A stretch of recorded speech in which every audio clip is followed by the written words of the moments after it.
नमस्कार, मैं हूं नेहा सिंह और आप देख रहे हैं न्यूज़ वॉर। न्यूज़ वॉर में आज हम बात करने वाले हैं बिहार की उस जनता के इंतजार की जो वो काफी समय से कर रहे हैं कि आखिरकार अब नया मुख्यमंत्री कौन बनेगा। लेकिन अब प्लानिंग में हर बार कुछ नई चेंजेस आ रहे हैं, कुछ नई खबरें आ रही हैं, हर बार सूत्र बदल रहे हैं चैनल्स के, और इसी के साथ साथ बदलते सूत्रों के साथ बदलती खबरें भी हैं। अभी जो चीजें सामने आ रही हैं उसमें बात यह आ रही है कि नीतीश अगर राज्यसभा में जा रहे हैं तो वो अपनी विरासत अपने बेटे निशांत को देकर जा रहे हैं। और निशांत की राजनीति में इस समय एंट्री, जब खुद नीतीश राज्यसभा में जा रहे हैं, कहीं ना कहीं ये इशारा भी कर रही है कि हो ना हो ये विरासत, इतनी लंबी चौड़ी विरासत नीतीश के बेटे निशांत को मिलने वाली है।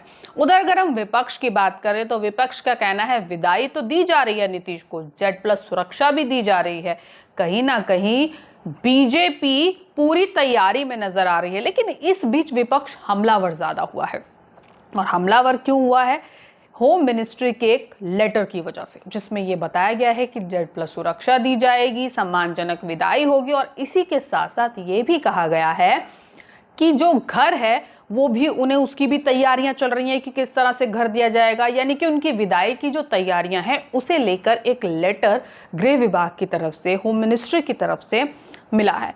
अब इस लेटर के बाद विपक्ष जो है वो हमलावर हो गया है। विपक्ष का साफ तौर से कहना है कि ये सब जो हो रहा है कहीं ना कहीं ये मिली भगत है, विपक्ष को नीचा दिखाने की बात की जा रही है। लेकिन दूसरी तरफ उनका यह भी कहना है कि नीतीश कुमार को साइडलाइन किया जा रहा है, राज्यसभा में भेजना नीतीश कुमार का डिमोशन करने जैसा है, और बीजेपी नीतीश कुमार के बेटे यानी कि निशांत कुमार के हाथ में कभी भी पावर नहीं देगी। अगर हम गणित को समझे, बीजेपी को समझे, बीजेपी के अलग अलग राज्य के इतिहास को समझे, और इस वीडियो से पहले मेरे सहयोगी आपको समझा चुके हैं कि बीजेपी ने अपने सहयोगी दलों के साथ क्या किया, महाराष्ट्र में क्या किया, पंजाब में क्या किया, हरियाणा में क्या किया। अगर उसी बात को दोहराऊंगी तो वीडियो बेवजह बड़ा हो जाएगा, कोशिश करूंगी कि ना दोहराऊं। तो वही बात है, बीजेपी उसी चीज़ के लिए जानी जाती है कि जो अपने सहयोगी दल हैं उन्हें छोटा करने के लिए, उन्हें ख़त्म करने के लिए। और अगर हम बिहार की बात करें, बिहार में जदयू का सबसे बड़ा चेहरा कौन है? नीतीश कुमार। जदयू की पहचान कौन है? नीतीश कुमार। जदयू का पोस्टर बॉय कौन है? नीतीश कुमार। अगर नीतीश ही चले जाएंगे तो फिर जदयू का क्या होगा? जदयू के बड़े बड़े नेता बीजेपी में शामिल हो जाएंगे, क्योंकि सत्तासीन पार्टी पर आएंगे, जदयू वैसे ही कमजोर हो जाएगी। तो फिर कहीं ना कहीं वही इतिहास दोहराया जाएगा जो पंजाब, हरियाणा, महाराष्ट्र में दोहराया गया। क्या बीजेपी एक बार फिर से अपने सहयोगी को बैसाखी पर लाने की कोशिश कर रही है? सवाल ये भी है, और कहीं ना कहीं एक बड़ा सवाल है। अब दिक्कत यह है कि ये कहानी यहीं खत्म नहीं हो रही है। असली धमाका तब हुआ जब अब विपक्ष का हमलावर होना तय है, क्योंकि हमेशा लालू यादव के परिवार पर परिवारवाद का आरोप लगता रहा है कि आपने अपने बेटों को राजनीति में लाए, आपने अपनी बेटियों को राजनीति में लाए, उन्हें राजनीतिक लाभ पहुंचाए, उन्हें उप मुख्यमंत्री बनवाया, इस तरह के। लेकिन अब क्या हो रहा है? जो पार्टी इल्जाम लगाती थी, खुद उस पार्टी के नेता अपने बच्चों को ला रहे हैं। और इस पूरे इल्जाम की अगर हम बात करें, इस परिवारवाद की बात करें, या आजकल बॉलीवुड में एक नया शब्द चल रहा है नेपोटिज्म, इसकी बात करें तो इससे कोई भी अछूता नहीं है। बड़े बड़े नेताओं के बच्चे आप देख रहे हैं, चाहे वो बाहर से पढ़कर आए, ऑक्सफोर्ड से पढ़ के आए, कहीं से भी पढ़कर आए, लेकिन वो आते राजनीति में ही हैं। और यही निशांत के साथ हुआ। नीतीश का जाना तय हुआ तो निशांत की एंट्री की खबरें आनी शुरू हो गई। अब अगर हम बात करें नीतीश की पार्टी की, तो एक बड़े ही करीबी मंत्री हैं अशोक चौधरी, उनका एक बयान सामने आता है। वो कहते हैं कि जदयू के कार्यकर्ता चाहते हैं कि निशांत मुख्यमंत्री की गद्दी संभालें। अब उन्होंने तो कह दिया, लेकिन सबसे बड़ी बात यह है कि क्या बीजेपी से एक्सेप्ट करेगी? क्योंकि बीजेपी जानी जाती है खुद डिसीजन लेने के लिए। बीजेपी जब सत्ता में आई थी तो उनका यही कहना था कि हम बिना किसी क्षेत्रीय दल हैं उनके राजनीति में आएंगे, अपनी सत्ता हासिल करेंगे। हालांकि इस बार बीजेपी को क्षेत्रीय दलों का सहारा लेना पड़ा, जिसमें जदयू काफी इंपॉर्टेंट है। लेकिन बीजेपी तो जानी ही क्षेत्रीय दलों को समाप्त करने के लिए जाती है, और खुद बीजेपी के कई नेता चाहते हैं और कई मंचों पर बोल चुके हैं कि जब गठबंधन की सरकार होती है तो सरकार अच्छे से नहीं चलती है, तो फिर गठबंधन की सरकार फिर क्यों चलाएंगे वो। और जब वो इस पार्टी को कमजोर कर रहे हैं एक तरफ, जदयू को कमजोर कर रहे हैं एक तरफ, तो फिर वो जदयू को एक बार फिर से स्ट्रांग क्यों करेंगे, जदयू को एक नया चेहरा क्यों देंगे।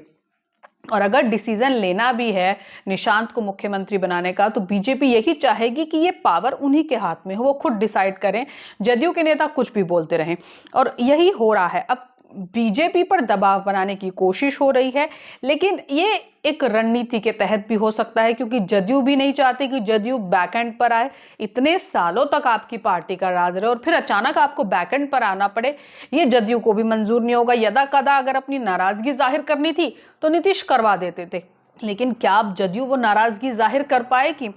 अब आने वाली 9 से 10 अप्रैल की तारीखें बिहार के लिए बेहद अहम होने वाली है, क्योंकि जदयू की जो राष्ट्रीय कार्यकारी है उसकी बैठकें हैं। नीतीश कुमार राज्यसभा के जरिए केंद्र की राजनीति में शिफ्ट हो जाएंगे और तकरीबन तभी शायद इस्तीफा देंगे, क्योंकि अभी तक उन्होंने मुख्यमंत्री की कुर्सी से इस्तीफा नहीं दिया है। अब नीतीश कुमार हमेशा से एक तंज झेलते आए हैं जिसे पलटू राम कहा जाता है। अब इस बार नीतीश कुमार क्या नया मोड़ लाते हैं। वैसे भी एक कहावत है, एक बिहारी सब पर भारी, और नीतीश कुमार ने हमेशा इस कहावत को सच करके दिखाया है।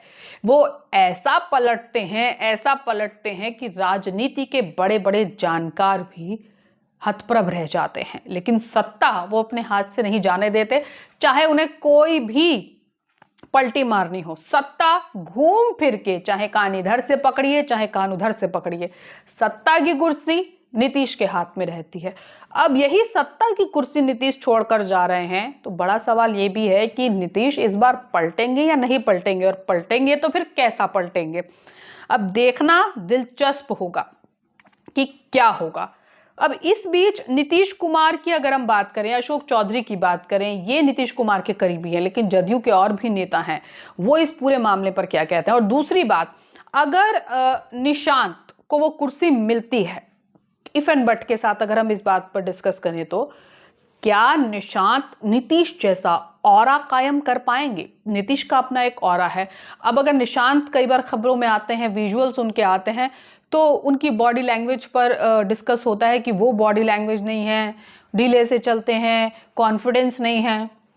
तो फिर ऐसे नेता जिसको लोग अभी कह रहे हैं कि कॉन्फिडेंस नहीं है, भारत की नॉलेज नहीं है, बिहार की नॉलेज नहीं है, नेतागिरी की नॉलेज नहीं है, नेता कैसे भीड़ को हैंडल करते हैं, कैसे अपने फैंस को हैंडल करते हैं, कैसे विपक्षी दलों को हैंडल करते हैं, वो नहीं है। और ये सब इल्जाम कहीं ना कहीं शुरुआत में तेजस्वी पर भी लगे थे, लेकिन तेजस्वी चीजें हैंडल कर गए और अब बहुत अच्छे से कर रहे हैं। लेकिन सवाल वही है, क्या निशांत कर पाएंगे अगर उन्हें कुर्सी मिलती है।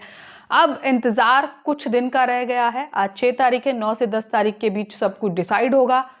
एक बार फिर इसी मुद्दे पर उस वक्त बात जरूर करेंगे और देखेंगे कि क्या कुछ बदलाव आया है। अगर आपको हमारी खबर अच्छी लगी है तो इसे ज़्यादा से ज़्यादा लाइक कीजिए। आप इस मुद्दे पर लेकर क्या कहना चाहते हैं, आप क्या चाहते हैं, कौन बने बिहार का अगला मुख्यमंत्री, हमें कमेंट ज़रूर कीजिए और हमारी खबर को ज़्यादा से ज़्यादा शेयर कीजिए। हमारे चैनल को सब्सक्राइब भी कीजिए। नमस्कार।